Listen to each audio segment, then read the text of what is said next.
मैंने करीब से 6 फीट से गोलियां देखी। मुझे बोलने दीजिए सर, हो सकता है कि कल दिन ना देखूं मैं। अगर मैं यहां पर नहीं बोलूंगा तो कहां बोलूंगा सर? आप मुझे प्लीज बोलने दीजिए। सर, मैं आपसे गुजारिश ये करना चाहूंगा कि आप हरिद्वार में, रायपुर में और इलाहाबाद प्रयागराज में मेरे बारे में क्या कहा गया? आपके एनआईबी की रिपोर्ट है ना, आप क्यों छुपा रहे उसको? देखिए, मैं मौत से नहीं डरने वाला हूं, हम सबको जाना है इस दुनिया से, बल्कि मैंने कह दिया कि मैं इस वतन में पैदा हुआ, मेरी मां की कोख से तो जमीन पर लिटाया गया। जब मेरी आंख बंद हो जाएगी तो इंशाल्लाह औरंगाबाद की जमीन मुझे दफनाएगा। कि मैं जेड कैटेगरी सिक्योरिटी नहीं चाहिए मुझे, मैं हरगिज नहीं चाहिए मुझे। मैं 94 से पॉलिटिक्स में हूं, मैं आजाद जिंदगी गुजारना चाहता हूं। मैं घुटन के साथ जिंदा नहीं रह सकता इस दुनिया में। मुझे जिंदा रहना है तो अपनी आवाज उठाना है, मुझे अब जिंदा रहना है तो सरकार किसी के उनके खिलाफ बोलना है, और अगर गोली लगती है तो मुझे कबूल है, मगर मैं घुटन की जिंदगी नहीं गुजार सकता सर। आखिर इन नौजवानों को ये कैसे रेडिकलाइज हुए?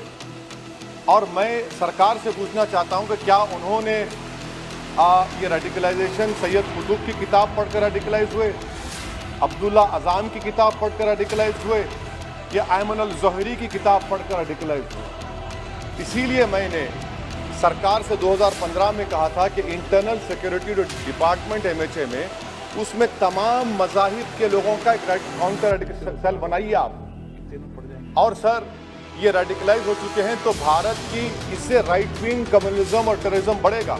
जिन लोगों ने ये रेडिकलाइजेशन किया है, आप इस पर गौर करिए, इन पर UAPA क्यों नहीं लगाते आप? अगर कोई स्पीच देता है, अगर कोई फेसबुक पर किसी क्रिकेट मैच पर किसी टीम की तारीफ करता है तो UAPA लगता है। हाँ, दो भारत है, एक मोहब्बत पर जो पिछले कई वर्षों से आबाद है, और एक नफरत पर भारत बन रहा है। तो क्या आप दौलत की भारत की मिसाल देंगे या मोहब्बत की भारत की मिसाल देंगे? अगर मोहब्बत की भारत की मिसाल देंगे तो उसमें आपको मेरी जबान को रोकने के लिए गोली चलाने की जरूरत नहीं है।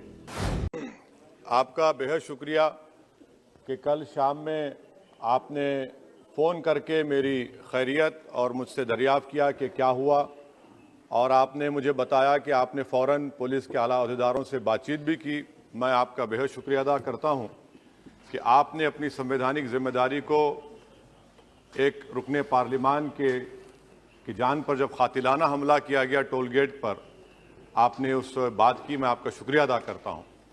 स्पीकर साहब, मैं मुख्तसर से यहाँ पर ये बात कहना चाहूँगा कि मुख्तलिफ सियासी पार्टियाँ मुख्तलिफ प्रदेश में इक़्तिदार पर हैं। ये बात आप तमाम को मैं गोशेगुजार कर रहा हूं कि आखिर ये कौन लोग हैं जो गोली पर भरोसा करते हैं, बैलेट पर नहीं करते? आखिर ये कौन लोग हैं जो इतना रेडिकलाइज हो चुके हैं कि इनको इस संविधान पर एतमाद नहीं रहा, उनको अंबेडकर के बनाए हुए संविधान के खिलाफ हैं, जो इतनी नफरत पैदा करते हैं? आखिर ये कौन लोग हैं? मैं इसको सियासी गुफ्तगू नहीं करूंगा, ये सबके लिए छोड़ रहा हूं, क्योंकि जहां तक मुझे मालूम कि मैं 2 मरतबा का विधायक हूं, 4 मरतबा का सांसद हूं, और अगर इस तरह से अगर राजनीति आगे बढ़ेगी कि टोल गेट पर गाड़ी रुकती है और 4 राउंड गोलियां चलाई जाती हैं, आखिर इन नौजवानों को ये कैसे रेडिकलाइज हुए? और मैं सरकार से पूछना चाहता हूं कि क्या उन्होंने ये रेडिकलाइजेशन सैयद कुतुब की किताब पढ़कर रेडिकलाइज हुए, अब्दुल्ला अज़ाम की किताब पढ़कर रेडिकलाइज हुए, या अयमन अल ज़ोहरी की किताब पढ़कर रेडिकलाइज हुए? इसीलिए मैंने सरकार से 2015 में कहा था कि इंटरनल सिक्योरिटी डिपार्टमेंट MHA में, उसमें तमाम मज़ाहिब के लोगों का एक काउंटर सेल बनाइए आप। और सर, ये रेडिकलाइज हो चुके हैं तो भारत की इससे राइट विंग कम्युनिज्म और टेररिज्म बढ़ेगा। मैं आपसे अपील कर रहा हूं कि जो गलती NDA 1 में की थी, आप वही करने जा रहे हैं। आपको नुकसान होगा, आपकी सरकार को नुकसान होगा, देश को तो, देश की सालिमियत को खतरा तो पैदा हो रहा है। सर, मैं आपके जरिए से सरकार को यह भी बताना चाहूंगा कि जिन लोगों ने ये रेडिकलाइजेशन किया है, आप इस पर गौर करिए, इन पर UAPA क्यों नहीं लगाते आप? अगर कोई स्पीच देता है, अगर कोई फेसबुक पर किसी क्रिकेट मैच पर किसी टीम की तायीद करता है तो यूएपीए लगता है। एक सिटिंग एमपी के ऊपर यूएपीए नहीं लगेगा सर, मैं सरकार पर छोड़ता हूं। सर चौथी बात यह है कि रेडिकलाइजेशन की जब बात होती है, हमने यहां पर एक कांग्रेस के बड़े नेता से सुना कि दो भारत हैं दौलत के एतबार से। नहीं सर, भारत की दौलत मोहब्बत है, भारत की दौलत पैसों की दौलत नहीं है, भारत की दौलत मोहब्बत है। हां, दो भारत हैं, एक मोहब्बत पर जो पिछले कई बरसों से आबाद है और एक नफरत पर भारत बन रहा है। तो क्या आप दौलत की भारत की मिसाल देंगे या मोहब्बत की भारत की मिसाल देंगे? अगर मोहब्बत की भारत की मिसाल देंगे तो उसमें आपको मेरी जबान को रोकने के लिए गोली चलाने की जरूरत नहीं है। इस दो भारत को समझने की जरूरत है। सर खत्म, सर मुझे खत्म, सर सुनिए सर, मैंने करीब से 6 फीट से गोलियां देखी, मुझे बोलने दीजिए सर।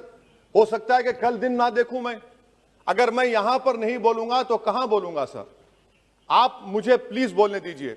सर मैं आपसे गुजारिश यह करना चाहूंगा कि आप हरिद्वार में, रायपुर में और इलाहाबाद प्रयागराज में मेरे बारे में क्या कहा गया, आपके नाईबी की रिपोर्ट है ना, आप क्यों छुपा रहे उसको? देखिए, मैं मौत से नहीं डरने वाला हूं, हम सबको जाना है इस दुनिया से, बल्कि मैंने कह दिया कि मैं इस वतन में पैदा हुआ, मेरी मां की कोख से तो जमीन पर लिटाया गया। जब मेरी आंख बंद हो जाएगी तो इंशाल्लाह औरंगाबाद की जमीन मुझे दफनाया जाएगा। मगर मैं आपसे अपील करना चाह रहा हूं सरकार से सर, कि जो कुछ बातें की गई हैं उसको देखिए। मैं जेड कैटेगरी सिक्योरिटी नहीं चाहिए मुझे, मैं हरगिज नहीं चाहिए मुझे। मैं 94 से पॉलिटिक्स में हूं, मैं आजाद जिंदगी गुजारना चाहता हूं। मैं घुटन के साथ जिंदा नहीं रह सकता इस दुनिया में। मुझे जिंदा रहना है तो अपनी आवाज उठाना है, मुझे जिंदा रहना है तो सरकार किसी के उनके खिलाफ बोलना है, और अगर गोली लगती है तो मुझे कबूल है, मगर मैं घुटन की जिंदगी नहीं गुजार सकता सर। मेरा मानना यह है कि संविधान में अगर देश के गरीबों को, मजलूमों को, अल्पसंख्यक समाज को सिक्योरिटी मिलेगा तो मुझे मिलेगी। सर आपकी चिंता हमें है ना सर, इसलिए सिक्योरिटी दे रहे हैं आपको नहीं सर।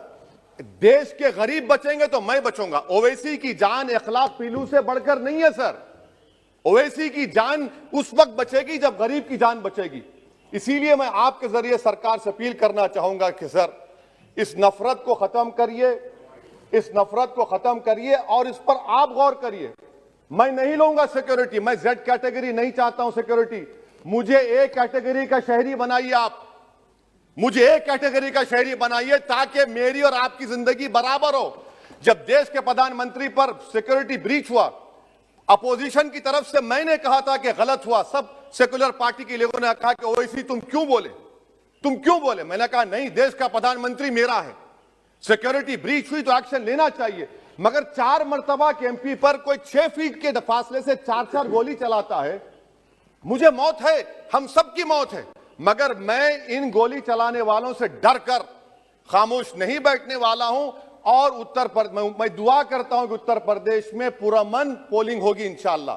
उत्तर प्रदेश की जनता गोली चलाने वालों का जवाब बैलेट से देगी, नफरत का जवाब मोहब्बत से देगी और कमजोरों को दबाने का जवाब हिस्सेदारी से देगी। मेरी आपसे गुजारिश है सर कि मुझे जेड कैटेगरी नहीं चाहिए, मैं रिजेक्ट करता हूं। आप इंसाफ करिए सर, उस पर यूएपीए लगाइए। और इनके दिमाग कौन है? 2 लोग रेकी करते हैं, उनको मालूम कि मैं मीरठ की ठोर से आ रहा हूं उस टोल गेट पर, और 6 फीट के फासले पर गोली चलाते हैं। तो आप देख लीजिए सर, आप सरकार के हवाले, अगर आप इंसाफ करना चाहें आप इंसाफ कर सकते, मगर रेडिकलाइजेशन आपको नुकसान पहुंचाएगा और इससे राइट विंग टेररिज्म बढ़ेगा। शुक्रिया सर। चैनल को सब्सक्राइब करें और घंटी जरूर दबाएं।